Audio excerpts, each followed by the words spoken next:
नमस्कार एंटरप्रेन्योर्स, मैं मोहित सिंह वकील के यूट्यूब चैनल पे आप सभी लोगों का स्वागत करता हूं। और आज मैं एक बहुत इंपॉर्टेंट टॉपिक के साथ इस वीडियो को बना रहा हूं।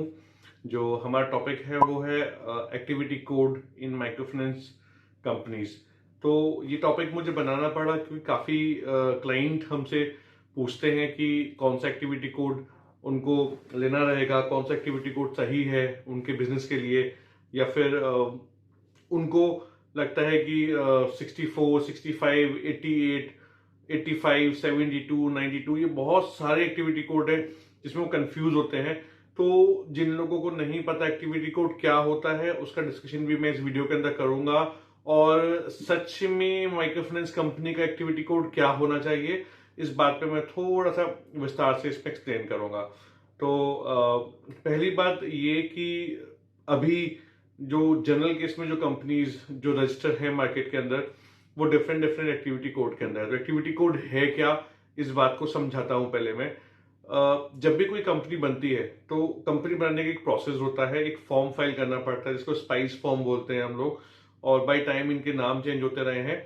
तो अगर मैं 2012-13 की बात करूं, 14 की बात करूं तो उसको और नाम से बोला जाया करता था। इनके फॉर्म्स के पैटर्न चेंज हुए हैं, बहुत सारी चीजें हमेशा से चेंज होती रही हैं। लेकिन एक बात इन सभी के अंदर हमेशा कॉमन रही। वो कॉमन बात क्या थी कि इन सब के अंदर हमें एक्टिविटी कोड चूज करना पड़ता था। एक्टिविटी कोड का मतलब क्या होता है? एक्टिविटी कोड का मतलब होता है कि क्या एक्टिविटी के अंदर ये वाली कंपनी फॉल कर रही है। एक्टिविटी का मतलब जो काम वो करना चाहती है। सपोज करो कि कोई कंपनी अगर कपड़ों का काम कर रही है तो वो फैशन इंडस्ट्री के अंदर मानी जाएगी, ठीक है। या फिर कोई किसी और फील्ड में काम करे तो वो और फील्ड में मानी जाएगी। होटल्स में काम करे तो होटल्स में मानी जाएगी। ये एक्टिविटीज होती हैं। तो डिपार्टमेंट ने क्या करा हुआ है कि एक्टिविटी की लिस्ट दी हुई है, एक बहुत बड़ी लिस्ट है, और उस लिस्ट के अंदर से कंपनी बनाते समय हमें चूज करना पड़ता है कि किस एक्टिविटी के अंदर हम लोग फॉल करने वाले हैं। तो वो उसको बोलते हैं एक्टिविटी कोड। तो वो जो कोड होता है वो कोड हमें चूज करना पड़ता है वहां से, और वो चूज करके उस फॉर्म के अंदर फिल करना पड़ता है। तो कोई भी कंपनी जब बनती है तो बनते समय इस एक्टिविटी कोड का बड़ा ध्यान दिया जाता है। अब होता क्या है जनरल केस में कि जब भी कभी कोई कंपनी एमओए लिखती है तो एमओए के अंदर जो ऑब्जेक्ट उसके अंदर आते हैं, जैसे मान के चलो कि कोई मल्टीपल ऑब्जेक्ट्स हैं, कोई सिंगल ऑब्जेक्ट्स हैं, बहुत सारे ऑब्जेक्ट्स जो रहते हैं कंपनी के कि वो क्या काम करने वाली है, उस काम को ध्यान देते हुए चार्टर्ड अकाउंटेंट जो कि कंपनी बना रहा है वो एक्टिविटी कोड चूज करेगा। बाद में जब आपकी कंपनी बनती है तो कंपनी का जो रजिस्ट्रेशन नंबर होता है उस रजिस्ट्रेशन नंबर में एक्टिविटी कोड दिखता है। जैसे कि किसी किसी कंपनी में आपने देखा होगा U65 करके स्टार्ट होता है, किसी में U85 करके स्टार्ट होता है, कुछ U88 स्टार्ट होती हैं, U64 करके स्टार्ट होती हैं। तो ये 84, 85, 86 ये एक्टिविटी कोड है। और ये एक्टिविटी कोड ही से हमें मालूम पड़ता है कि जिस समय चार्टर्ड अकाउंटेंट ने कंपनी बनाई है तो उस समय इसको किस एक्टिविटी कोड को उस फॉर्म के अंदर डाला गया था। जो उस फॉर्म के अंदर फिल करा गया था वही हमारे सर्टिफिकेट के फर्स्ट 2 डिजिट्स रही होंगी। तो कौन सा एक्टिविटी कोड एक माइक्रो फाइनेंस कंपनी को चूज करना चाहिए या कौन सा एक्टिविटी कोड बेहतर है, ये वाली बात मैं आज के अंदर बताने वाला हूं। तो होता क्या है, जो कंपनी 2012-2013 के आसपास बनी है micro finance company, in general जो उनके एक्टिविटी कोड है वो 65 और 67 हुआ करते हैं। और बाद में अगर मैं 2017 की बात करूं, 18 के बाद की बात करूं, तो उनके जो एक्टिविटी कोड है वो 85 और 65 हुआ करते थे। देखो हुआ क्या कि डिपार्टमेंट ना चीजों में चेंजेस ले लेके आता रहता है, बार बार समय के संग चेंजेस लेके आता रहता है। लास्ट ईयर यानी कि 2023 में 7 जनवरी को एमसीए ने अपना पोर्टल सेट कर दिया था कुछ चेंज करने के लिए। उनको अपनी वेबसाइट पे कुछ चेंज करना था, और जब वो चेंज के बाद वो वेबसाइट ओपन होने करी, दी लाइव जब उन्होंने वेबसाइट करी, तो जो एक्टिविटी कोड की जो पूरी लिस्ट हुआ करती थी ना, वो लिस्ट उन्होंने चेंज कर दी। लिस्ट चेंज करने का मतलब क्या हुआ, पहले जिनको 85 वो बोला करते थे अब उनको वो 88 बोलने लगे हैं। पहले वो जिनको 64 बोला करते थे, सॉरी 65 बोला करते थे, उसको अब 64 बोलने लगे हैं। तो जो एक्टिविटी कोड पहले 85 थी वो 88 हो गई, जो 64 थी 65 थी वो 64 हो गई। तो एक्टिविटी कोड चेंज हो गए हैं। अब अगर आज की करंट सिचुएशन में कोई भी चार्टर्ड अकाउंटेंट कोई भी माइक्रो फाइनेंस कंपनी बनाता है तो वो 88 और 65 में बना ही नहीं सकता, क्योंकि वो एक्टिविटी कोड को चूज ही नहीं करेगा। अब मैं बताता हूँ इनको एक्टिविटी कोड के अंदर इन जनरल में लिखा गया होता है। जैसे कि अगर मैं बात करूँ 85 की, 85 हुआ करता है health and social. Health and social का मतलब सोसाइटी की हेल्प करना, हेल्थ पे काम करना, ये एक्टिविटी का कोड रहता है बेसिकली। और अगर मैं बात करूं 65 की, तो 65 का मतलब फाइनेंशियल एक्टिविटी, ऐसा कुछ उसमें बोला जाता है। तो क्या इसका मतलब ये है कि 85 वाली कंपनीज काम नहीं कर सकती हैं, 65 वाली कंपनीज काम करेंगी? ऐसा कुछ नहीं होता, समझिए। अब मैं एक थोड़ा सा इस टॉपिक से बाहर जाता हूं, क्योंकि मैं स्पेसिफिकली माइक्रो फाइनेंस कंपनीज के लिए बात कर रहा हूं, तो इस टॉपिक से थोड़ा मैं बाहर जाके बात करता हूं।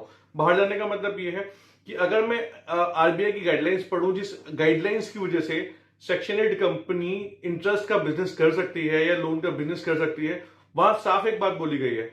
उन्होंने क्या बोला हुआ है? उन्होंने बोला कि बस कुछ कंडीशंस अगर फॉलो करोगे तो उन कंडीशंस को मानते हुए हम जो है सेक्शन 8 कंपनी काम कर सकती है। उन्होंने क्या बोला कि अगर कोई कंपनी सेक्शन 8 है, अगर वो माइक्रो फाइनेंस कर रही है और वो डिपॉजिट मार्केट से नहीं लेती है और मिनिमम लोन कर रही है, वो मतलब जो उनकी लिमिट होती है 1.25 लाख 1.5 लाख जो भी लिमिट रहती है, उस लोन में काम कर रही है, वो 3-4 ही कंडीशंस फॉलो कर रही है, तीनों चारों कंडीशंस को अगर वो क्राइटेरिया पूरी कर रही है, तो उस कंडीशन के अंदर, उस कंडीशन में उसको हमसे लाइसेंस लेने की जरूरत नहीं है। तो इन्होंने, आरबीआई ने जो बोली वो यही बात बोली, इसके अलावा उन्होंने कभी कुछ बोला ही नहीं आज तक। उन्होंने कभी ये नहीं बोला कि 88 में होगा तो ऐसा करेंगे, 85 में होगा तो ऐसा करेंगे, 65 में होंगे तो ऐसा करेंगे, या किसी और एक्टिविटी कोड में होंगे तो ऐसा करेंगे। ऐसी कोई बात कभी भी डिपार्टमेंट ने बोली ही नहीं आज तक। अब बात करते हैं आगे की थोड़ा, कि अगर बोली नहीं है तो ये कॉन्सेप्ट फिर कहां से आया? जब उन्होंने कुछ बोला ही नहीं इस बारे में, तो जो भी कंपनी सेक्शन 8 है इन नेचर, तो वो सभी कंपनी माइक्रो फाइनेंस कर सकती हैं। लेकिन अब बात करते हैं एमसीए की। एमसीए क्या कहता है? एमसीए या कंपनीज लॉ क्या कहता है? कंपनी लॉ ये कहता है कि आप केवल वही काम कर सकते हैं जो आपके मेन ऑब्जेक्ट के अंदर लिखे हो। वहां भी एक्टिविटी कोड की बात नहीं बोली गई, यानी आरबीआई ने एक्टिविटी कोड के बारे में कुछ बोला ही नहीं है और एमसीए ने भी एक्टिविटी कोड के बारे में कुछ नहीं बोला। बस उन्होंने ये बोला कि आप जिस फील्ड में काम कर रहे हो वो एक्टिविटी कोड चूज करो उसमें से, कि हम किस में माने कि आप काम कर रहे हो, ये वाली बात। और जो एमओए होता है, एमओए के अंदर एक्टिविटीज लिखी होती हैं सारी, कि भाई ये वाला काम करते हैं, ये वाला काम करते हैं, ये वाला काम करते हैं। तो इन केस आप मान के चलो, इन केस कोई कंपनी अगर बन रही है और मल्टीपल एक्टिविटीज हैं, जैसे मान के चलो हेल्थ में भी काम करते हैं, सोशल में भी काम करते हैं, और चाइल्ड लेबर पे भी काम करते हैं, एनवायरमेंट पे भी काम करते हैं, माइक्रो फाइनेंस में भी काम करते हैं, ऐसी कंडीशन के अंदर वहां पे एक्टिविटी कोड क्या चूज करना चाहिए? समझ रहे हैं आप मेरी बात को? तो इस समय लोग क्या करते हैं, उसको 85 चूज कर लेते हैं, क्योंकि सोशल एक्टिविटी के अंदर सभी चीजें शामिल हो जाती हैं। अच्छा, एक बात मैं और स्पेसिफिकली बताऊं, 2017 से पहले 65 एक्टिविटी कोड को बनाना कंपैरेटिवली आसान हुआ करता था। मतलब कभी भी किसी ने बोला कि माइक्रो फाइनेंस कंपनी बनानी है तो 65 कोड सिलेक्ट करा, वहां पे कंपनी बन जाया करती थी। लेकिन बाद में 2017 के बाद में ना, उन्होंने 65 एक्टिविटी कोड के अंदर कंपनीज बनाई ही नहीं, ठीक है, उन्होंने 85 के अंदर बनाना शुरू करी। यानी कि जो भी कंपनी मार्केट के अंदर है और 65 के अंदर, 64 के अंदर है, वो सभी कंपनीज ऐसी हैं जिनकी एमओए को अमेंड करा गया है। पहले वो कंपनी बनी है, बनने के बाद में उनका एमओए चेंज हुआ है। कोई भी कंपनी बाय बर्थ, यानी कि जिस समय वो इनकॉर्पोरेट हुई है उस समय वो 64 कभी थी ही नहीं। सभी कंपनी जो है 85 में बनी है, या जो करंट में बन रही है वो 88 में बन जाती है, ठीक है। तो सभी कंपनी वैसे ही बनी है, उसके बाद में वो जाके चेंज करा गया है। किसी भी कंपनी के अंदर बाय बर्थ या बाय इनकॉर्पोरेशन ये वाली बात कभी रही नहीं है, ठीक है।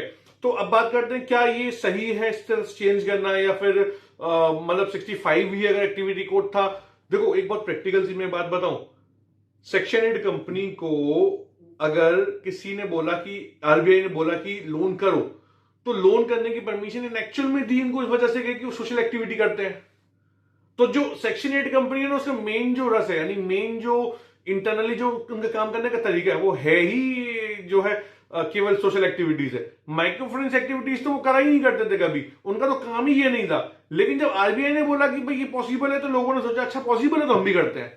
तो इस तरह से जो है सेक्शन 8 माइक्रो फाइनेंस का क्रेज जमना शुरू हुआ। यानी कि बेसिक अगर मैं बात करूं तो सोशल एक्टिविटी जो भी रहती हैं, वो सोशल एक्टिविटी टेक्निकली करनी चाहिए थी केवल और केवल आरबीआई से परमिशन मिली कंपनीज को, जो कि प्राइवेट लिमिटेड कंपनीज होती हैं। लेकिन सेक्शन 8 क्यों करती है? क्योंकि उन्होंने बोल दिया कि सेक्शन 8 कर सकती है, इसलिए। लेकिन एक्टिविटी कोड की तो बात ही नहीं हुई। अब कंफ्यूजन फिर वहां पे आ गया, मैं एक्टिविटी कोड कौन सा चूज करूं? Practically speaking, activity code is irrelevant. Irrelevancy है, उसकी रेलेवेंसी है ही नहीं किसी कंडीशन में। अब मैं क्यों बोल रहा हूं ये वाली बात को समझ के देखिएगा।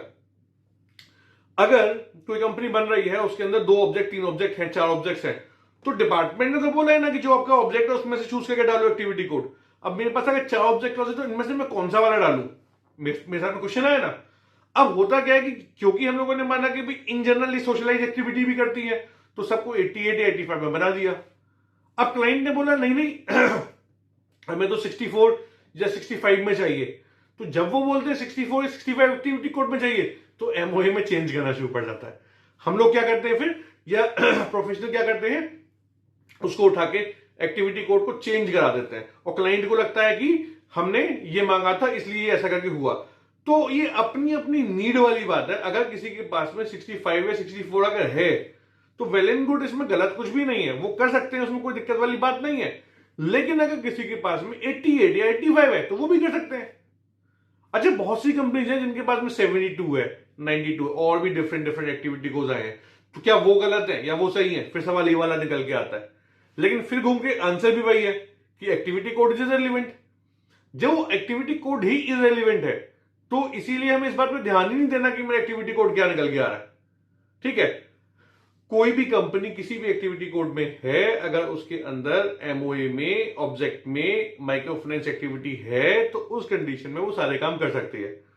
सारे काम करने का मतलब ये कि वो लोन दे सकती है, लोगों से पैसा रिकवर कर सकती है। इन केस अगर पैसा आपका वापस नहीं आ रहा है तो वापस ना आने के केस में आप उसके ऊपर केस भी कर सकते हो, और आप क्रेडिट स्कोर ले सकते हो, आप इनेस लगा सकते हो, आप सॉफ्टवेयर में काम कर सकते हो, कोई आपके ऊपर क्लेम नहीं करेगा। जितनी भी आप बात सोच सकते हो किसी माइक्रो फाइनेंस कंपनी के अंदर हो सकती है, वो सभी चीजें पॉसिबल है। इन केस केवल और केवल आपके एमओए के अंदर एक्टिविटी लिखी होनी चाहिए, एमओए के अंदर माइक्रो फाइनेंस के बारे में लिखा होना चाहिए।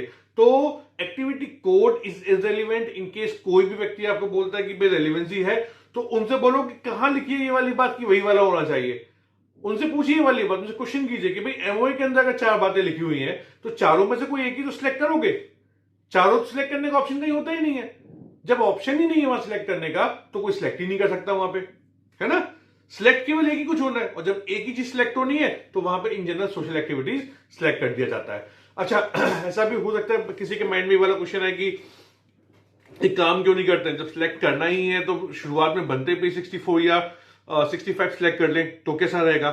हम सिलेक्ट ही क्यों करें, हम जो है 88 या 85 सिलेक्ट ही क्यों करें। तो बात यह है कि अगर हम 65 को सिलेक्ट करते हैं या 64 को सिलेक्ट करते हैं तो कंपनी की अप्रूवल वहां लेने में दिक्कत आती है। डिपार्टमेंट स्ट्रिक्टली इस चीज को मना करता है कि नहीं नहीं हम जो है अप्रूवल नहीं देंगे। अच्छा, एक बात जेन्युइन भी है, उनको अप्रूवल नहीं भी देना चाहिए। वो मैं हमेशा क्यों बोलता हूं, क्योंकि section 8 company technically social activity के लिए बनी गई थी, है ना। तो क्योंकि वो सोशल एक्टिविटी के लिए बनी गई है तो एमसीए बोलता है ये तो सोशल एक्टिविटी के लिए बनी हुई है, आप इसके अंदर जो एक्टिविटी कोड वाला क्यों डाल रहे हो। बात जेन्युइन है तो सोशल एक्टिविटी भी उसके अंदर होनी चाहिए।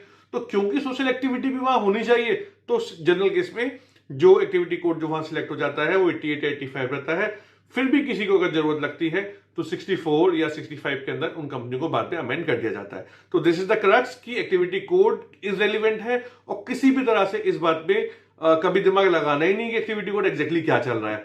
ठीक है, तो अगर किसी को भी माइक्रो फाइनेंस कंपनी को इनकॉर्पोरेशन कराना हो या second hand micro finance company take over करनी हो या सेल भी करनी हो अपनी, तो वो मुझे कॉन्टेक्ट कर सकता है।